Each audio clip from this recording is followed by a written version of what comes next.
In unserer heutigen Komödie spielen wieder mit der gute Jonathan und natürlich die attraktive Shiva. Willkommen bei den Matrixern.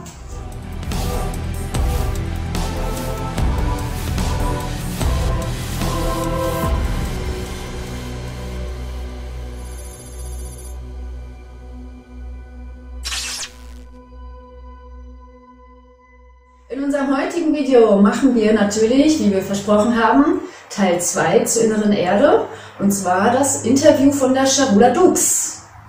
Und da wollen wir euch einige Informationen weitergeben, die wir da rausgefunden und rausgesammelt haben. Und ich würde sagen, fangen doch gleich mal an, oder? Ja, lass uns mal anfangen. Also heute geht es um das Interview zwischen Joanne Cherry und Charula Dux. Charula Dux hat in diesem Interview angegeben, dass sie eine Bewohnerin der inneren Erde ist. Und Joanne Cherry hat sie dazu gefragt, wie ist das Leben in der inneren Erde? Wie leben die Menschen dort, beziehungsweise die Innenmenschen oder inneren Menschen innerhalb der inneren Erde? Und in diesem Interview von 1995 hat Joanne Cherry eben Charula Dux interviewt, wie das Leben in der inneren Erde ist, wie die Innenweltler leben, wie deren Kommunikation aufgebaut ist, was die da für Apparaturen haben, was für Möglichkeiten da sind, wie das alles organisiert ist, damit man sich das mal ein bisschen besser vorstellen kann. Und weil das Interview sehr interessant ist, dachten Shiva und ich, dass wir vielleicht die Informationen dieses Interviews dann euch mitteilen. Sehr spannend, muss ich sagen, sehr interessant. Natürlich konnten wir die Echtheit des Interviews nicht hundertprozentig überprüfen, aber wir haben ein wenig recherchiert und viele Aussagen, die Charula Dux eben in diesem Interview gegeben hat, findet man auch in Zeugenberichten. Einige Parallelen zu dem Leben in der inneren Erde und ja, es ist sehr interessant, oder? Was meinst du? Ja, ist auf jeden Fall sehr interessant, aber was wir dazu sagen müssen, da wir nicht alles auswendig gelernt haben, werden wir das jetzt vorlesen, weitestgehend. Ja, ganz genau. Und dann würde ich sagen, fange ich mal an, oder so? Genau. In dem Interview berichtet die Charula eben von der Stadt Telos, und das bedeutet so viel wie Einssein mit dem Geist. Und diese Stadt wurde vor 25.000 Jahren erbaut, als zweite Hauptzivilisation auf der Erde. Und dort existierten die Lemuren und die Atlanter. Aktuell leben in Telos 1,5 Millionen Innerädler, doch anfangs waren es nur etwa 25.000. Lemurien war das technologisch unterlegenere Volk, aber spirituell weiterentwickelt. Atlantis suchte Lemurien weiter zu kontrollieren, und es endete in einem gigantischen Krieg, bei welchem beide Kontinente untergingen. Mit welchem Erdbeben, Tsunamis und auch Vulkanausbrüche einhergingen. Genau, und daraufhin zogen sich die Überlebenden in die innere Erde zurück, und der ganze Südwesten der USA wurde Telos genannt. Ah ja, das deckt sich auch ein bisschen mit den Informationen, die ich telepathisch erhalten hatte, genau. Dass die eben an einem bestimmten Punkt der Geschichte sich zurückgezogen haben in die Innenwelt oder in die innere Erde. Ja, und ja, und anscheinend der ganze Südwesten der USA soll eben sich darunter die Stadt Telos befinden, ne? In der jetzt mittlerweile über 1,5 Millionen Innenweltler leben sollen. Nicht schlecht, ne? Ja, das ist schon eine ganze Menge, ne? Und der Mount Shasta ist da schon so ein Kernpunkt. Vermutlich irgendwie gibt es da auch einen Zugang. Ja, den soll es da geben, und ich habe ihn auch gesucht, als ich da war. Ah, du warst ja da, ganz genau. Bin ich hochgefahren zum Mount Shasta, aber leider bin ich nicht sehr weit gekommen, weil dann plötzlich eine 3 Meter hohe Schneewand auf der Straße war, und ja, da endet der Weg für mich. Oh, das ist aber schade. Ja, das war schade. Da hast du einen falschen Zeitpunkt ausgesucht. Ja. Aber es war doch Sommer, oder? Nee, das war im April letzten Jahres. Und da war noch so viel Schnee? unglaublich hohe Schneewand. Ja. Ich blende vielleicht mal ein Foto ein. Ja, auch die Atlanter haben unterirdische Städte errichtet, vor allem unter dem Mato Grosso Plateau in Brasilien. Und das wird auch als das Agatha-Netzwerk bezeichnet, mit ungefähr 120 Städten, laut Cahula Dux. Die Lemurier, die dort wohnen, mussten die Atlanter aber erst davon überzeugen, dass sie aus ihren Fehlern gelernt hatten und jetzt dem Kurs Richtung Frieden folgen würden. Und dann erst durften die sich auch da niederlassen. Es wurden 4 Ebenen unter der Hochebene gebaut. Es gab also insgesamt 5 Ebenen. Auf der Hochebene, der Hauptteil der Stadt ist, dort leben die meisten Bewohner und der meiste Handelsverkehr findet dort auch statt. Und dort sind auch die meisten öffentlichen Gebäude zu finden. Im Zentrum von Telos liegt der Tempel, den die Innerärdler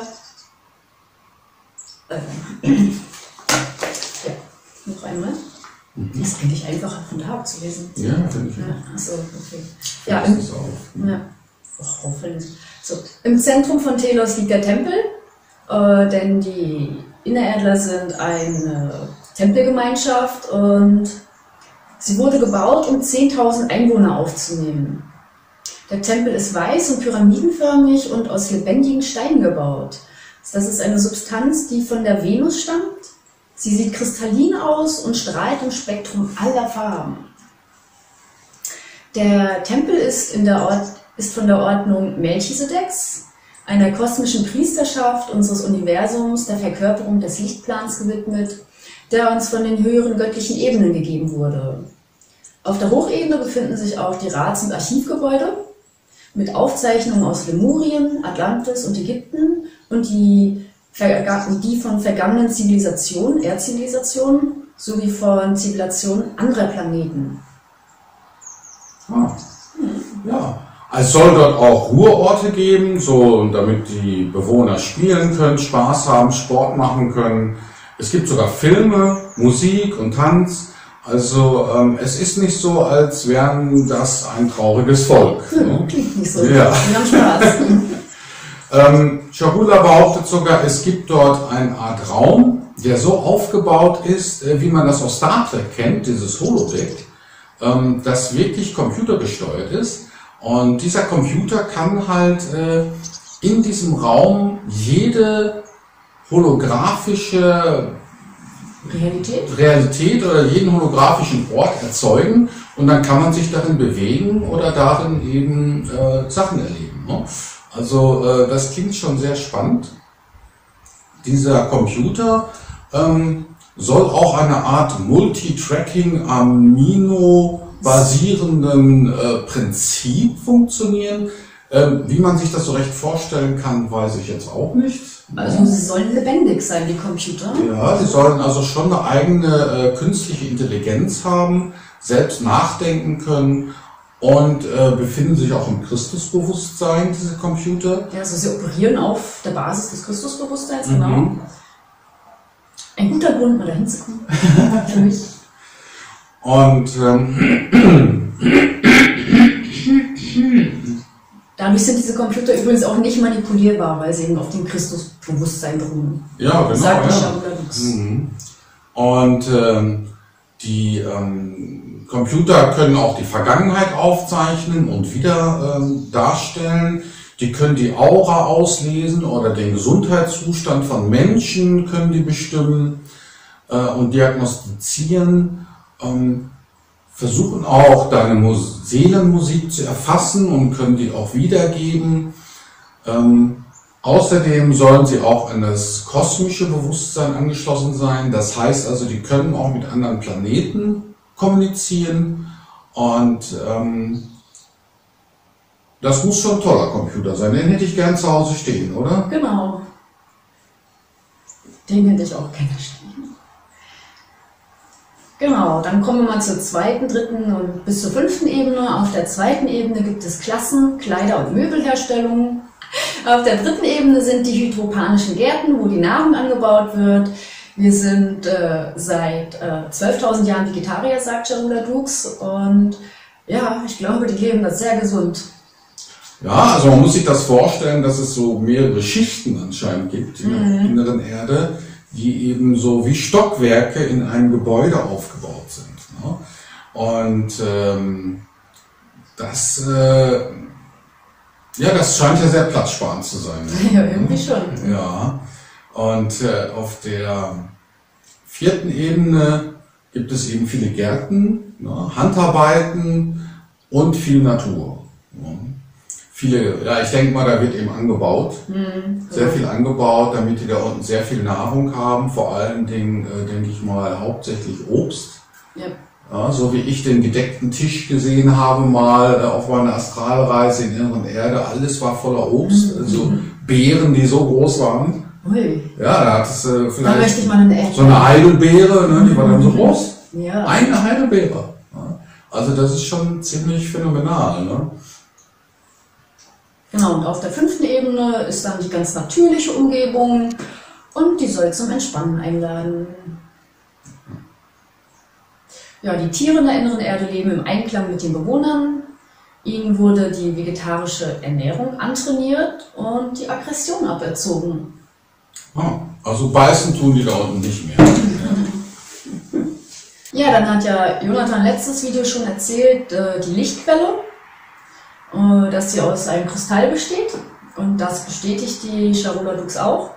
Und zwar sind die Lichtquellen hochkristalline Steine, die mit einem elektromagnetischen Energiefeld fusionieren.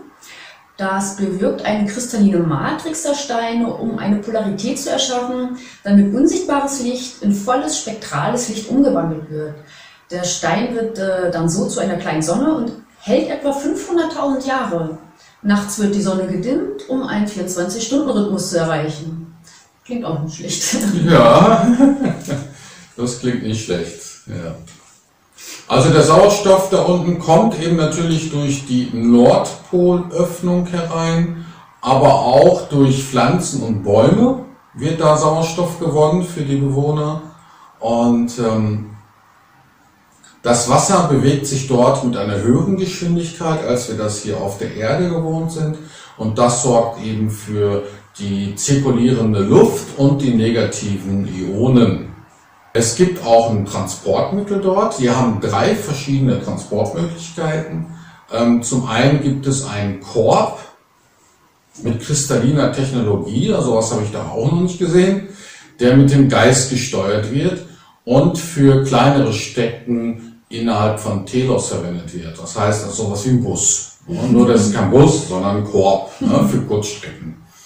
Dann gibt es noch einen elektromagnetischen Schlitten, der in der Stadt genutzt wird und in wenigen Minuten 80 Kilometer schaffen kann.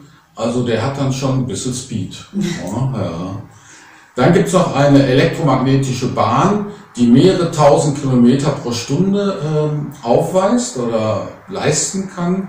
Und damit kann man eben die weiteren Strecken zurücklegen. Es scheint so eine Art U-Bahn-System zu sein oder vielleicht so eine Art Zugbahnsystem. Ja. Genau, die Bahn führt auch durch Röhren und damit kann man unterirdische Städte besuchen. Ja, in tieferen Ebenen kann man dann auch hinein. Also die sind also sehr gut vernetzt mit öffentlichen Verkehrsmitteln. Also private Verkehrsmittel gibt es da unten nicht. Sowas wie Autos oder Fahrräder oder sowas. Das gibt es da unten nicht. Genau, und es gibt auch 3 Wege, um an die Oberfläche zu gelangen. Einer führt eben durch den Mount Shasta, wie wir letztes Mal schon erzählt hatten, mit den kleinen UFOs oder dem Mutterschiff. Und die Zugänge, die werden holographisch verschleiert, sodass man sie eben nicht finden kann. Und des Weiteren gibt es auch eine Bahn sowie eine U-Bahn, so wie es und diese kleinen Raumschiffe eben. Ja, die Raumschiffe sind natürlich dann dazu da, um auch an die Oberfläche zu kommen und oder auch den Planeten zu verlassen. Genau, die kleinen Raumschiffe nennen sie die Silberflotte. Sie haben auch 3 Mutterschiffe und wenn diese ausfliegen, öffnet sich der Berg sogar physisch. Also der Mount Shasta, der öffnet sich physisch und damit die Leute nicht erschrecken, gibt es eine Maschine, die eine Wolke erschafft und ebenso eine Verschleierung des Mutterschiffes erzeugt. Ja, es gibt also im Internet viele Bilder von diesen Wolken, da könnt ihr ja mal recherchieren, Mount Shasta, und klickt dann mal bei Google oben auf Bilder und dann werden euch schon ein paar Bilder ins Auge fallen, die eben diese untertassenförmigen Wolken darstellen. Genau. Natürlich wird euch erzählt, das wäre alles natürlichen Ursprungs, aber nein, das ist nicht natürlichen Ursprungs. Ja, dann hat die Joanne eine Frage gestellt, und zwar, ob Shahroula ein typisches Leben in Telos von Geburt an beschreiben kann. Ah ja, sehr interessant. Aha. Und was sagt die Shahroula dazu? Nun, wenn eine Frau das erste Mal erkennt, dass sie schwanger ist, begibt sie sich zu einem Tempelraum, in dem sie eine Menge liebevoller Unterstützung erhält, mit wunderschönen Bildern und wunderschöner Musik. So betrachtet sie ihr Baby als wunderschön und perfekt. Diese Liebe und Perfektion dringt als wundervolle aufbauende Blöcke direkt in die Zellen ein. Beide Elternteile sprechen mit großer Liebe zu den Kindern, singen mit ihnen und so weiter. Auf diese Weise weiß es, dass es wirklich geliebt wird. Die Schwangerschaft dauert dort nur 3 Monate. 3 Monate nur? Ja. Was eine Erleichterung für die Frauen, oder? Klingt gut.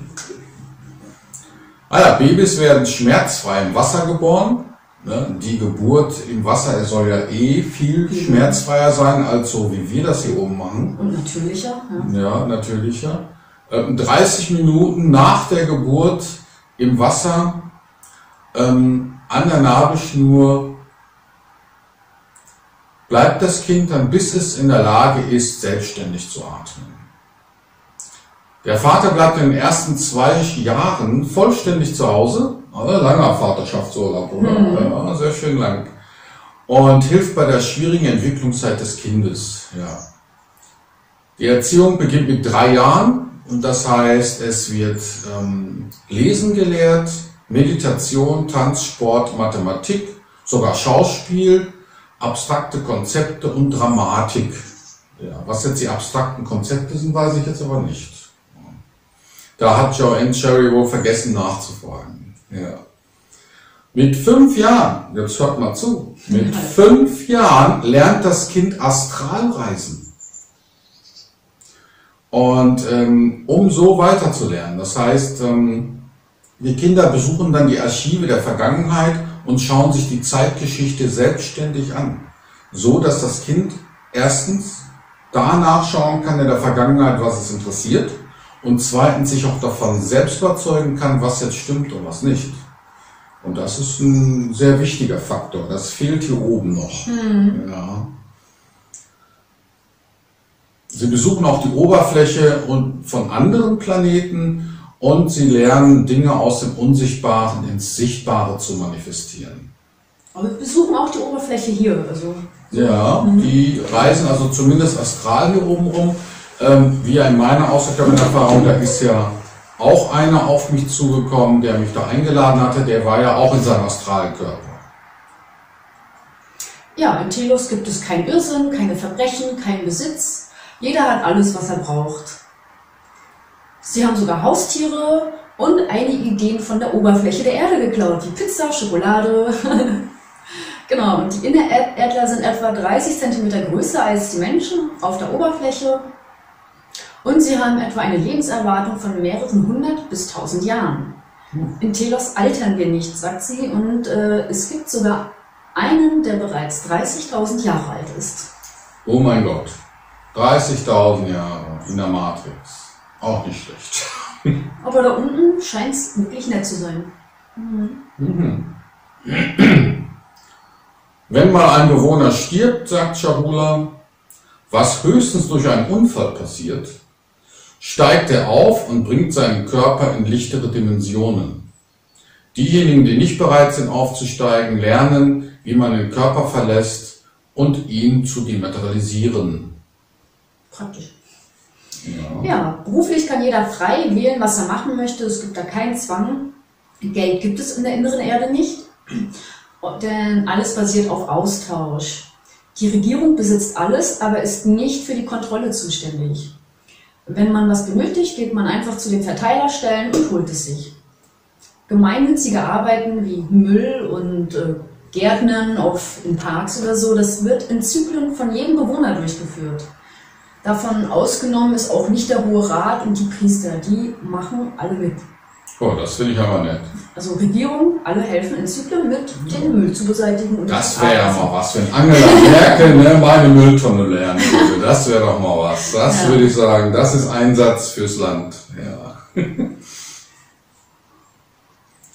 Also Telos wird, wie sie sagt, aus einem Rat von 12 Personen regiert, sowie einem Hohepriester bzw. einer Königin oder einem König.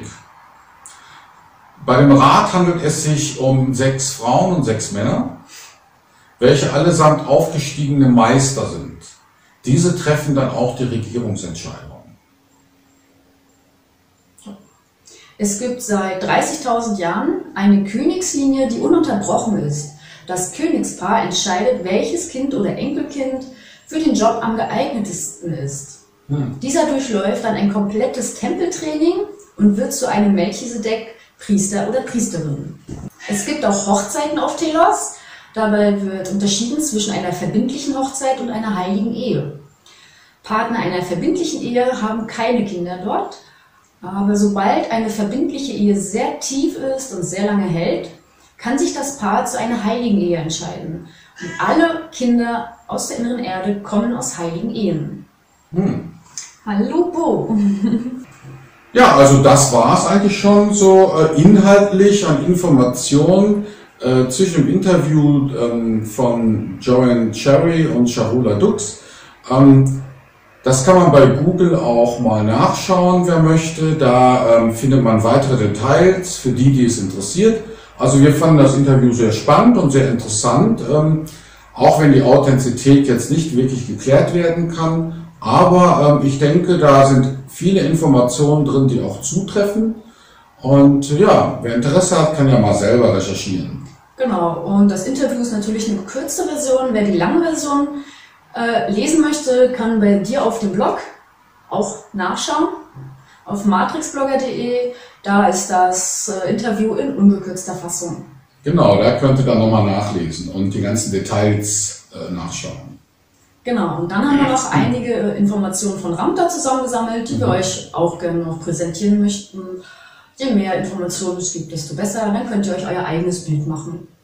Genau, und Ramtha sagt, dass alle, die dort in der inneren Erde leben, verbunden sind durch die Liebeskraft und das Licht ihres Seins erhält ihre Ebene, ihr Herz und ihr Wesen. Sie haben keine Religion, ihre höchste Liebe gilt den Gegenständen, zu denen sie werden. Sie können alles manifestieren und zu allem werden. Ja, und Ramtha sagt, bevor sie in die innere Erde gegangen sind und ihre Existenz aufbauten dort unten, war ihr Hautton weder weiß noch braun, es war eine Mischung aus beidem. Und als sie in die innere Erde kam, passten sie sich an und durch die oxidierenden Gase, die dort unten teilweise sind, und sich an den Wänden des Erdinneren ansammeln, hat ihre Haut eine grüne bzw. türkise Farbe angenommen. Das entstand durch das Wasser auch, das sie tranken, und das rauchige Licht ihrer Zentralsonne. Genau. Der arktische Strom führt ins Innere der Erde. Auch wird es nicht kälter dort, sondern wärmer und tropischer zu den Polen hin. Eine weitere Öffnung ist in der Antarktis. Dort ist eine Öffnung, wo das Meer hineinfließt. Und jeder, der versucht, aufrichtigen Herzens Kontakt aufzunehmen und in die Erde zu gelangen, wird auch akzeptiert werden. Ja, also das habe ich auch gehört, ja, dass die wirklich dann auch manchmal welche in die innere Erde lassen, sogar physisch. Das heißt, die setzen sich dann mit euch in Kontakt und sagen dann, pass auf, komm dann und dann, da und dahin, und dann nehmen wir dich mit. Ja. Ja, das war eigentlich unser Video für heute mit dem Interview von Shahula und ein paar Informationen von Ramtha. Und ja, damit würde ich sagen, verabschieden wir uns für heute, oder? Ja, ich hoffe, ihr findet es genauso interessant wie wir. Und ja, Wir wünschen euch viel Spaß und vielleicht habt ihr auch noch ein paar Ideen oder ein paar ergänzende Informationen, darüber wir uns natürlich freuen. Einfach unten in die Kommentare schreiben. Vielleicht fällt euch ja noch was ein oder ihr habt irgendwo was Spannendes gehört oder gelesen. Könnt ihr ja einfach mal reinschreiben. Wir würden uns sehr freuen. Und gebt uns ein Like. Ja. Okay, macht's gut. Bis nächstes Mal. Ciao. Bis bald.